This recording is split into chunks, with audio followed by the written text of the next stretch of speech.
अस्सलामुअलैकुम dear students. आज के इस लेक्चर में मैं आपसे डिस्कस करूंगा tenth class mathematics for exam 2024 के हवाले से। मोस्ट इम्पोर्टेंट लॉन्ग क्वेश्चन है और ये शॉर्ट क्वेश्चन में भी आ सकता है। क्वेश्चन आपके पास गिवन होगा, उसको आपने सोल्व करना है बाय यूजिंग क्वाड्रेटिक फार्मूला। तो सबसे पहले मैं आपसे डिस्कस करता हूँ कि क्वाड्रेटिक फार्मूला क्या होता है। ये आपने याद कर लेना है, ये एमसीक्यूज में भी आ सकता है कि quadratic formula is equal to. तो अब क्वाड्रेटिक फार्मूला क्या है, x is equal to minus b plus minus square root b square minus 4ac divided by 2a। तो ये है करेक्ट क्वाड्रेटिक फार्मूला, ये आपने याद कर लेना है। अब इसके इस्तेमाल करते हुए हमने क्वाड्रेटिक फार्मूला को, इस एक्सप्रेशन को सोल्व करना है। इनमें से जो अननोन हमारे पास एक्स है उसकी वैल्यूज़ फाइंड आउट करनी है। तो सबसे पहले जो एक्सप्रेशन होगी, क्वाड्रेटिक इक्वेशन होगी, उसका स्टैंडर्ड फॉर्म में होना लाजमी है। तो क्वाड्रेटिक इक्वेशन की स्टैंडर्ड फॉर्म होती है A X square plus B X plus C is equal to zero.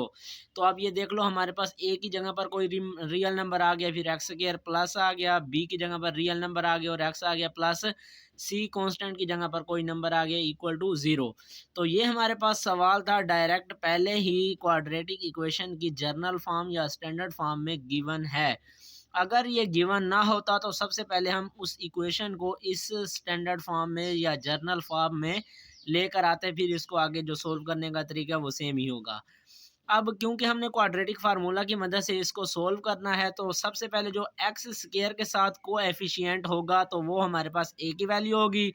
इसी तरह से सिंगल एक्स के साथ जो कोएफिशिएंट होगा वो बी की वैल्यू होगी, और एंड में जो कांस्टेंट टर्म होगी वो सी के नाम से हम लिख लेंगे वैल्यूज़। तो इसके लिए मैंने यहाँ पर लिख दिया here a is equal to 5, b is equal to 8 and c is equal to 1। तो अगर प्लस माइनस इनके साथ किसी में होता तो हम वो माइनस भी साथ लगाते, क्योंकि प्लस ऑलरेडी नंबर के साथ होता है, ना भी लिखो। तो अगर फॉर एग्जांपल ये -1 होता तो यहाँ पर -1 लिखते, अगर -8 होता तो यहाँ पर -8 लिख देते। तो अब हमने by putting values of a b and c in formula, जो हमने ऊपर क्वाड्रेटिक फार्मूला लिखा है उसमें हमने वैल्यूज को पुट कर देना है ए बी एंड सी की। तो x is equal to B की जगह पर अब माइनस फार्मूले का आ गया, इंटू बी की जगह पर 8 आ गया, plus minus square root b की जगह पर 8 आ गया और होल का स्क्वायर माइनस 4 फार्मूले का, ए की जगह पर 5 और सी की जगह पर 1 डिवाइडेड बाय 2 इंटू ए की जगह पर 5 आ गया। तो इस तरह से हमने ये वैल्यूज़ पुट कर ली। अब इनको हमने सिंप्लीफाई करते हुए x की वैल्यूज़ को फाइंड आउट करना है।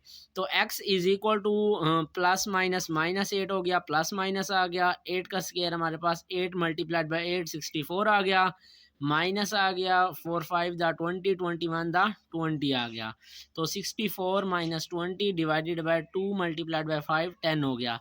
अब ये -8 as it is, plus minus आ गया, स्क्वायर रूट में हमारे पास 64 माइनस 20, तो ये बन गया हमारे पास 44 divided by 10 as it is. अब क्योंकि हमने इसको सिंप्लीफाई करना है और x की वैल्यू फाइंड करनी है, तो x एज इट इज़, -8 भी as it is, plus minus. अब 44 को हम जहाँ तक सिंप्लीफाई हो सका हम सिंप्लीफाई इसको करेंगे। तो अब 44 को देखो, हम 4 मल्टीप्लाइड बाय 11 या 2 मल्टीप्लाइड बाय 11 भी आप कर सकते हो। तो 4 मल्टीप्लाइड बाय 11 आप कर लो, डिवाइडेड बाय 10 आ गया। तो 4 मल्टीप्लाइड बाय 11 44 आंसर आ जाएगा। इसी तरह से नेक्स्ट स्टेप में अब ये जो 4 होगा उसका स्क्वायर रूट अलहदा ले लेंगे तो 2 आ जाएगा। अगर 2 मल्टीप्लाई 2 लिखते हो तो 2 का स्क्वायर और स्क्वायर रूट कैंसिल हो जाएगा, 2 बच गया और ये हमारे पास square root 11 as it is divided by 10 आ गया। अब ऊपर वाली वैल्यूज़ में से अगर देखो जो नोमिनेटर में है उन -8 एक वैल्यू है और 2 इंटू स्क्वायर रूट 11 एक वैल्यू है। इन दोनों में से हमने देखना है कि क्या कॉमन आ सकता है। तो 2 इसमें भी आ रहा है, 8 पर भी 2 का टेबल जाता है, तो इस लिहाज से इन दोनों में से हमने 2 कॉमन ले लिया। तो जब 2 कॉमन ले लिया प्लस का, तो ये माइनस और प्लस माइनस इन पर साइन पर कोई भी असर नहीं पड़ेगा, तो ये -4 आ गया, प्लस माइनस और 2 ये बाहर कॉमन आ गया, जस्ट स्क्वायर रूट 11 बच गया डिवाइडेड बाय 10 आ गया। अब x इज इक्वल टू 2 1 द 2 2 5 द 10, तो इनको हमने इन पर टेबल पढ़कर इनको कैंसिल आउट कर लिया, तो जस्ट ऊपर बच गया -4 plus minus square root 11 divided by 5 आ गया। तो अब ये देख लो, क्योंकि हमारे पास स्क्वायर रूट में वैल्यू आ गई है कि इस पर कोई भी ऐसा नहीं है कि परफेक्ट स्क्वायर इसको बनाकर स्क्वायर रूट कैंसिल आउट कर सकें। तो इस तरह की अगर कंडीशन आ जाए तो वही हमारे पास आंसर होगा।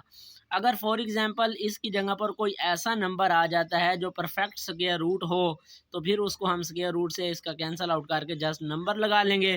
फिर उसकी दो कंडीशंस बन जाती हैं, एक प्लस के लिए और एक माइनस के लिए। तो अगर यहीं जस्ट ऐसा नंबर आ जाए जिसका परफेक्ट स्क्वायर ना हो, तो वो हमारे पास वही आंसर होता है। तो इस सवाल में ये परफेक्ट स्क्वायर नहीं है, तो इस लिहाज से ये हमारे पास जो है 11 स्क्वायर रूट में आ गया, तो इसलिए इसकी यही एक्स की वैल्यू आ गई। तो लास्ट में हमने सोल्यूशन सेट लिखना होता है, क्योंकि ऊपर उन्होंने क्या दिया का कि सोल्व करना है। तो सोल्व के लिए आपने हमेशा ही सोल्यूशन सेट लिखना होता है। तो solution set is equal to जो हमारे पास ये वैल्यू आ गई है वो कंप्लीट हमने यहाँ पर लिख ली। और सोल्यूशन सेट हमेशा करली ब्रैकेट के अंदर लिखते होते हैं।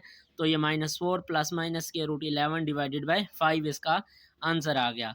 तो इस तरह से ये कंप्लीट मैंने आपको सोल्व करके समझा दिया step by step easy method के साथ। होप सो आपको ये कॉन्सेप्ट क्लियर हो गया होगा। अब क्वाड्रेटिक फार्मूला के लिए कोई भी एक्सप्रेशन आ जाए, कोई भी वैल्यू हो, तो आप सोल्व कर सकते हो। और इस तरह ये इन्हीं स्टेप्स को मद्देनज़र रखते हुए आपने सोल्व करना है। जस्ट आपको क्वाड्रेटिक फार्मूला याद होना चाहिए, उसके मुताबिक आपने जस्ट वैल्यूज़ लिखनी है और वैल्यूज़ को पुट आउट करना है और उसको सिंप्लीफाई करना है जहाँ तक वो हो सके। तो होप सो आपको ये वीडियो पसंद आई होगी। वीडियो पसंद आए तो वीडियो को लाइक कर दें और अपने क्लास फेलोज़ तक ज़रूर शेयर करें, ताकि वो भी इससे फ़ायदा हासिल कर सकें और वो भी अच्छे मार्क्स हासिल कर सकें। इस तरह की मज़ीद इंफॉर्मेटिव वीडियोज़ हासिल करने के लिए चैनल को सब्सक्राइब कर दें और साथ में दिए गए बेल आइकन को प्रेस कर दें, ताकि आने वाली हर वीडियो सबसे पहले आप तक पहुंच सके। तो मिलते हैं नेक्स्ट लेक्चर में, तब तक के लिए अल्लाह हाफिज़।